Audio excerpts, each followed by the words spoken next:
కాళ్ళు లేని వ్యక్తి నేను లేస్తే మనిషిని కాదన్నాడట. పాకిస్తాన్ పరిస్థితి అట్లుంది. తాజాగా భారత్ పాక్లు చర్చలో కూర్చుని జమ్మూ కాశ్మీర్ సహా అన్న పరిష్కృత అంశాలను పరిష్కరించుకోవాలని పాకిస్తాన్ ప్రధాని షహబాజ్ షరీఫ్ ప్రతిపాదించాడు.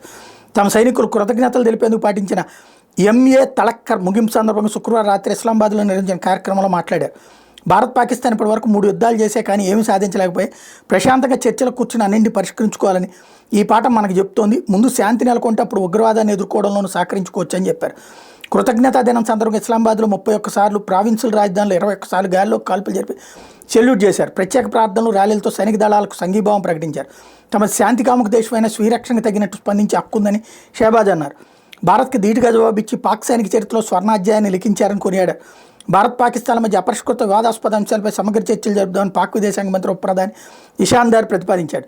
తమ మీద భారత్ ఎలాంటి దురాక్రమణకు దిగినా దానికి బదులిస్తామని పాకిస్తాన్ విదేశాంగ శాఖ పేర్కొంది. కాల్పుల విరమణకు భారత్ చిత్తశుద్ధితో కట్టుబడి ఉండాలని ఈ శాఖ అధికార ప్రతినిధి షబ్జద్ అలీ ఖాన్ స్పష్టం చేస్తున్నారు. అంటే ఓడిపోయినోడు కబుర్లు చెప్పడం అనమాట. అక్కడ ప్రజల్ని మోసగిస్తూనే ఉంటారు అనమాట.